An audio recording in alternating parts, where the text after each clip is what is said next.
my interest in this is sort of trying to get to the nub of the real issues. There are multiple ways of addressing this particular topic, especially given how complex and how contentious it is. My interest goes back, and my background is a Russian historian and working on national strategy issues and as a cybernetician primarily. So I want to raise some points. There are lots of other ways that one could look at the Russia-Ukraine conflict from a cybernetic perspective. But the key, I think, is looking at the nature of the autonomy that's involved with the two respective countries. And so I'm just going to share some points and happy to chat later if you'd like to. The most important place to start is that this conflict is recognized it's a complex geopolitical challenge, and it's in a larger global context. And that global context changes the nature of the internal dynamics. If this was occurring in a small part of the world where there weren't a whole lot of stuff at stake, like there is in this particular conflict, you wouldn't be seeing anywhere near the same kind of pressures or attention or risks involved in it. A lot of this is because we live in an evolving global world where there are changing realities and changing rules. Most often people still seem to think, put context going back to the end of World War II. But I think what's more relevant right now is the fact that there were significant changes that occurred in 1991, when the end of the Cold War occurred, and also the rise of the internet. It is really important to understand that both of those combined factors have changed the nature of the world over the last 30 plus years. So the focus I want to bring to this is emphasizing the fundamental nature of human cyberneticity. It's the ability of human beings in multiple ways at the individual level, at the collective level, using technology and ideas to engage in autonomy and agency in ways that no other species and no other phenomenon in the known universe has been able to do. And so this is the essence when you take a look at human history, is this multidimensional autonomy between individuals, between small social groups, larger social groups, and also at the international and geopolitical level.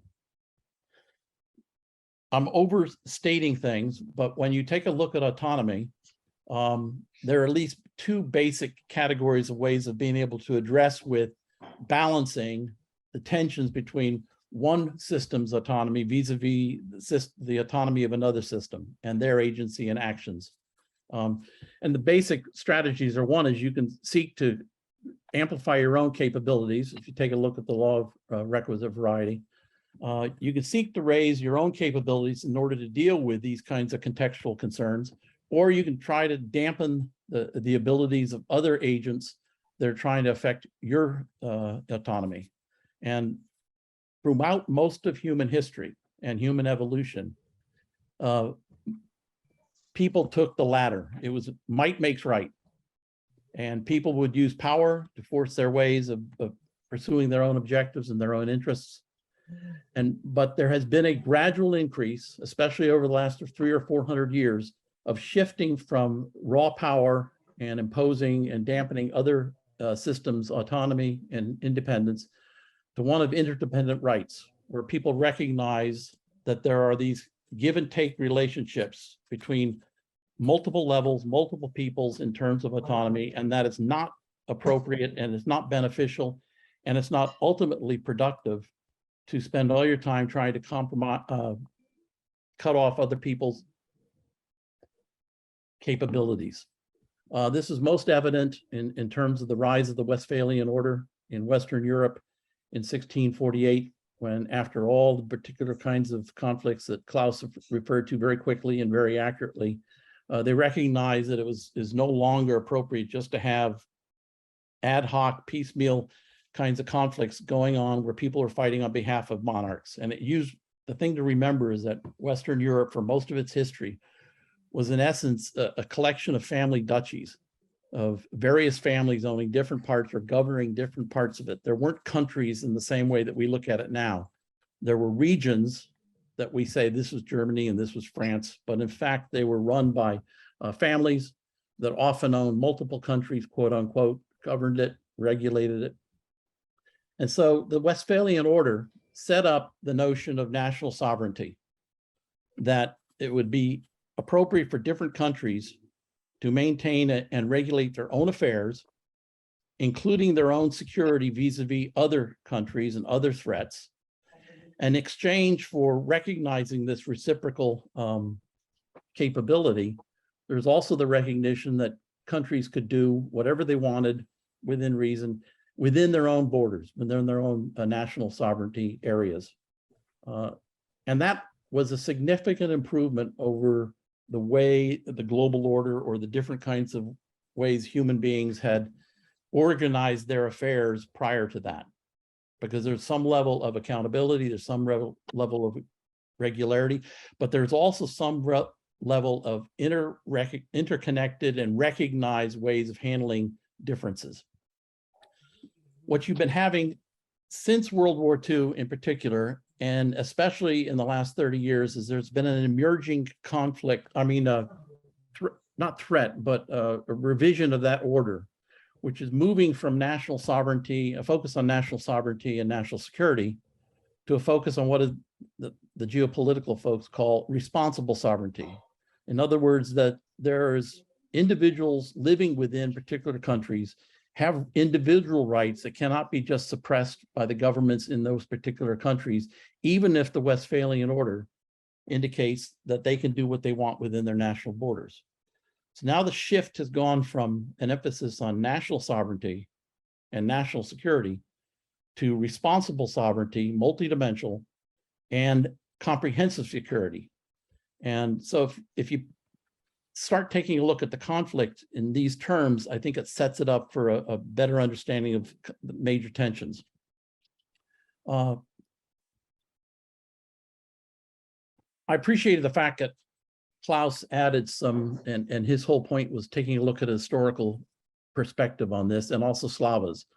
History matters. In most of the discussions that I find with cyberneticians and system scientists, there's relatively little interest or focus on historically what has occurred, and much more of an emphasis on theory and how that affects one's science and understanding of particular issues.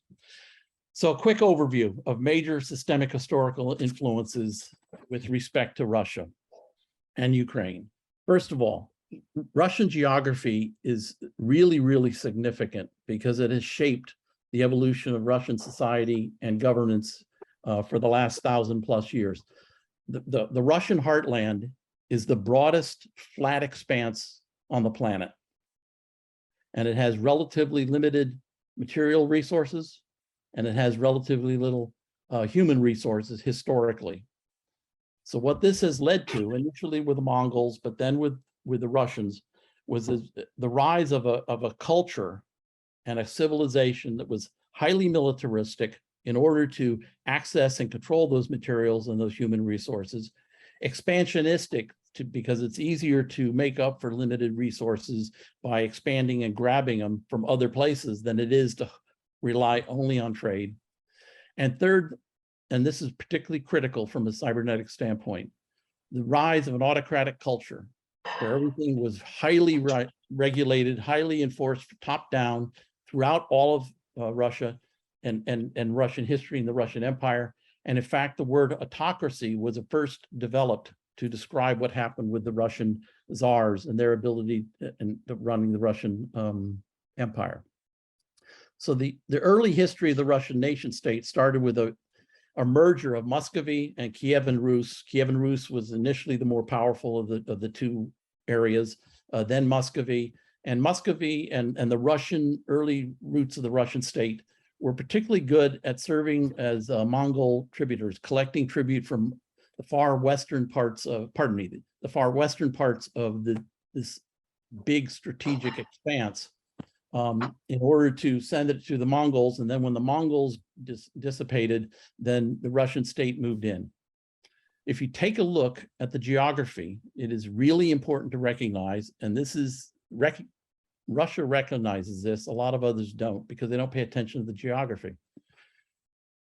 There are significant strategic weaknesses from a military and defensible sense, as well as the ability to interact with other countries. And in particular, there are significant gaps on the eastern, the far western part of Russia.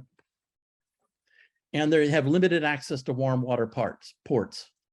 So the Russian Empire has always been in a relatively vulnerable position vis-a-vis external threats because of its geography for 1,000 years. And that is really, really a significant impact in terms of the identity and policies, et cetera. Slava certainly knows more about this than I do, but yes, Ukraine doesn't refer to a particular part of the Russian sphere or a particular country. It historically refers to borderlands. And the most important borderland, given Russia's involvement with Europe, because Europe is a much more advanced civilization for much of the last 500 years than China has been, their focus was on the West, not on the East. Ukraine has always been a vital part of Russia, but starting in the late to mid 19th century, there's a growing identity of people living in the Ukraine area, of their identity as Ukrainians, not just Russians, not just Muscovites, not just all the other different subcategories of cultures that were part of the Russian Empire. And at about the same time, the Russian Empire, and this is in the 1860s or so, when the industrialization and the Industrial Revolution really took off in Western Europe and then the United States, the Russian Empire, who was interacting as a peer with other major states in Europe, had to be really, really focused on trying to keep up with the industrializing and the democratizing West. So this was stresses that you started seeing at a significant level in the 1860s. It led to the canceling of repeal of serfdom. It led to the tensions internally in terms of the first Russian Revolution, primarily in 1905, then in 1917, et cetera. So there were a lot of internal tensions within Russia, and again, always in a highly autocratic culture. So taking a look at the current contextual factors, and these are ones that are significant. Obviously, this is a very high level, 50,000 foot vantage point on this particular issue, but I think you need to understand the big picture. At least I want to convey ways of looking at the big picture. So the USSR ended disbanding in a very peaceful breakup. It took an awful lot of experts from the West by surprise. It took a lot of people and experts from the inside Russia, from the West of the Soviet Union by surprise. And it had two major impacts. It not only ended the Cold War, where you could have this huge sigh of global relief where people were not under the threat of a major nuclear holocaust, and start focusing a little bit more on their own particular kinds of selfish interests. And selfish, I mean in an autonomous way, not in a negative way. So it ended the Cold War, and it opened up a global world, especially when combined with the fortuitous rise of the internet, and then the World Wide Web, and then all the stuff that's been going on in terms of AI, et cetera. Some major characteristics of this period. First of all, Russia is a declining great power. It has been a great power in the past. It is no longer a great power. The only reason that it has any significant clout in world affairs, other than its large size, is because it has a huge nuclear arsenal and because of its significant reserves of oil and gas. Now, there's also productive in terms of wheat and grains, but it has some powers that keep, and capabilities that keep them under the sense that they have great power status, but in other ways, they're declining and clearly declining. Another major factor is that Russia right now is suffering from a shrinking demography and an economy. If you take a look at the demographic projections, it's in deep trouble. Large chunks of the country are drinking too much heavy dependence on drugs. So, and their economy is very limited other than the oil and the gas, and to some extent the grain. So this has led to an unstable situation within the country. And again, this is still highly autocratic. If you take a look at Putin's rise since 1992, he's made increasing efforts including taking advantage of constitutional amendments, constitutional terms to change roles, but still keep his autocratic control over the country and solidify his regime. At the same time, Ukraine has emerged as a sovereign republic. It does have many of the tensions that Slava mentioned, and the one that I would highly emphasize is the fact that you have significant differences in terms of language and culture and identity within the country between those who focus on Ukraine and are more Western oriented and those who focus on their Russian heritage and speak Russian and would prefer to be part of Russia rather than Ukraine. So this is an internal stress that is really significant and tends to be downplayed in the West. But it is a sovereign republic. It has many key resources, and at least with respect to the Crimea, it has major warm water access. And that is really, really important for Russia for all kinds of strategic and economic reasons. What you also see within the Ukraine is, over the last 20 years, significantly increasing freedoms, significantly increasing prosperity, not as prosperous and as free as other parts of Europe, but significantly more so than Russia. It's on an upwards trajectory, whereas Russia is on a downward trajectory. The difficulty is that there's been no history or experience within Ukraine in terms of how to deal with capitalism and democracy. So what you have is an unstable democracy contrasted with the unstable autocracy in Russia, and it's really, really, really tense situation. So these systemic tensions is that you have this rising Ukrainian autonomy in a historical space that Russia considers its own and has considered its own, as Slava mentioned, for 500, 600, 700 years. And it's only changed recently, in large part because the Soviet Union unexpectedly collapsed, and in the view of Putin and others, foolishly gave away independence to certain geographic regions that had been artificially created as a result of the Soviet takeover in 1917. So now you go to where do things stand now, and I'll wrap up soon on this. The major challenge that Russia's facing is that it's losing control of its identity, and identity is really, really an important part of autonomy in terms of individuals' humanity, whether at the individual level, the collective level, the national level. Identity is a critical part of autonomy. It's also significantly losing control of its viability, just in terms of basic societal capabilities, economically, social, et cetera, and therefore its future. So if you're looking at it from a Russian standpoint, especially from an autocratic standpoint like Putin's, but from Russians in general, its future is significantly less rosy than it has been in the past. So Russia's goal right now, primarily, is to strengthen the Putin regime and restore the country as a great nation state. It's not just, words for Putin. He identifies very strongly with Mother Russia. You see it in his rhetoric, you see it in his behavior, but he is primarily concerned about strengthening his regime because he knows it's at risk, and doing so to try to restore the country as a great nation state. Russia's strategy has been to oppress the Ukraine and ignore its own capabilities. So rather than Putin focusing on trying to strengthen Russian capabilities and its cybernetic capabilities to build the kind of society and country they would like to have, he addresses these issues by trying to oppress the Ukraine. It's not a clear, straightforward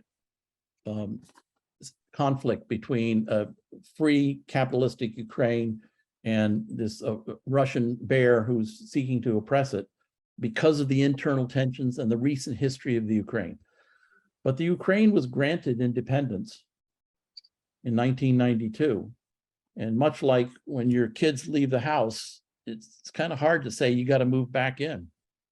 And so they have all kinds of issues here that have large, large implications in terms of the rising oppression that's going on, the multidimensional implications, not only at the nation state level, but in terms of companies, in terms of societies, but also think of the impact globally. So it's not just about what does Russia do with Ukraine, but it also has to do with what does China do with Taiwan? Similar kinds of concerns, similar kinds of issues from a cybernetic and an historical standpoint, and the no clear resolution of that. One might also argue that if you wanted to take it even further, it's the same basic issues if Texas, in all of its wisdom, decided it wanted to secede from the United States.